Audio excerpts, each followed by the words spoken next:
Chapter 1: Summoning a Soul to Possess. When I was 13, I fell seriously ill. My parents took me to many hospitals, but none could cure me. Besides a fever, they couldn't even find out what was wrong. When my grandpa heard about it, he ordered my dad to take me back to our hometown. As soon as we got back, my grandpa took one look at me and said I had lost my soul. My grandpa was a fortune teller and had been doing this job all his life. My dad didn't believe in such things, so after getting married, he moved to the city with my mom and me, who was just a baby then. I only got to visit Grandpa during summer and winter vacations. His business was good. I remember there were always many people lining up to have their fortunes told by him every day. That night, Grandpa took some pork for ritual use, incense, candles, and joss paper, and told my dad to take me to a crossroads in our village. He said he would perform a ritual there to call my soul back.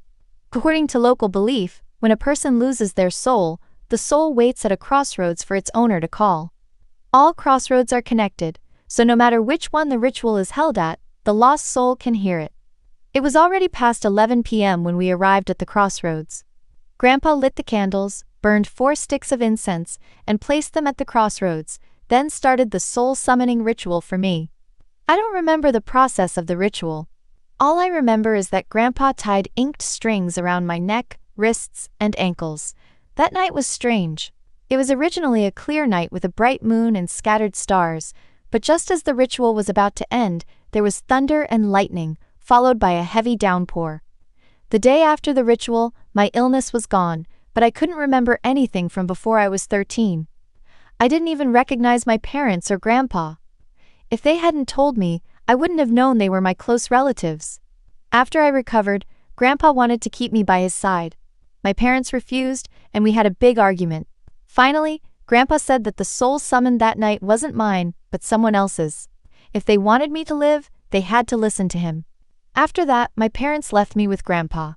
He enrolled me in a middle school in town, and I transferred there from the city. My parents said I used to be a poor student, scoring less than 100 points in total for Chinese and math. But after transferring, my grades changed dramatically, and I scored 180 points in total for the 2 subjects. My parents were very surprised by my grades, but more than that, they were relieved. Half a year after living with Grandpa, he started giving me books on 4 pillars of destiny, a form of Chinese astrology. Strangely, when I read those books, I felt like I had seen them before, and I understood their meanings right away.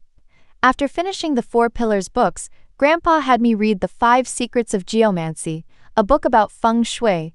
I seem to have a remarkable talent in this area. Whatever I read, I remembered firmly. In 3 years, I learned destiny analysis, feng shui, face reading, and traditional Chinese medicine. But Grandpa never let me use these skills for others. I didn't know why, but I listened to him because he would never harm me. 3 years later, Grandpa took out an abacus and started teaching me fortune-telling. From then on, he stopped telling fortunes for anyone, no matter how much money they offered or what their status was. It took me 2 years to learn all his fortune-telling skills. Before I knew it, I turned 18. On my 18th birthday, my parents came. We had a happy family dinner. They praised my college entrance exam results and asked which university I planned to apply to. While my parents were happy, I noticed Grandpa's face was very grim. He didn't say more than 5 words the whole time. After dinner, while we were chatting, Grandpa suddenly said something serious. I couldn't continue my education. I was confused and had no idea why. My parents were also shocked and asked Grandpa why. Grandpa didn't say why but just said seriously, I said you can't, so you can't. Not only can't you go to college, but you can't stay here anymore either. Then, Grandpa walked up to me and said seriously, Liao, you might resent Grandpa, but Grandpa has done all he can for you. I can't walk the rest of the road with you. I left a letter under your pillow. Open it 3 days later. Be sure to remember what's in the letter. At this point, Grandpa suddenly hugged me. I had lived with Grandpa for 5 years, and he had always been cold and distant, keeping people at arm's length. But now, he hugged me, expressing his love in this way. When he let go of me, I saw his eyes were red. I didn't know what was happening, but Grandpa looked like he was saying goodbye. Grandpa, where are you going? Grandpa looked into the distance and murmured, far away. Remember, don't come looking for me. With that, Grandpa walked out resolutely. I didn't know where he was going, but I knew he would never come back. My parents were puzzled by Grandpa's departure because they still hadn't gotten an answer as to why I couldn't go to college. The next day, the day after that, Grandpa still didn't come back. My parents organized many people to look for him, searching all around 10 miles, but they couldn't find him. From that day on, Grandpa never appeared again. 3 days later, I opened the letter Grandpa had left me. The letter said, "Li Yao, Grandpa is gone. This departure might be a forever farewell.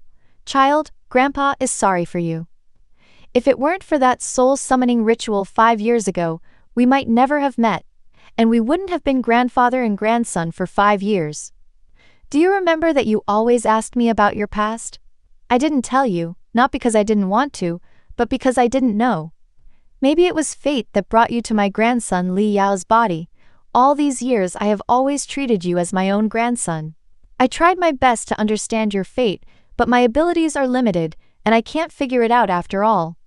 I can only teach you all my skills, hoping that one day you can understand your own fate and know the meaning of your life.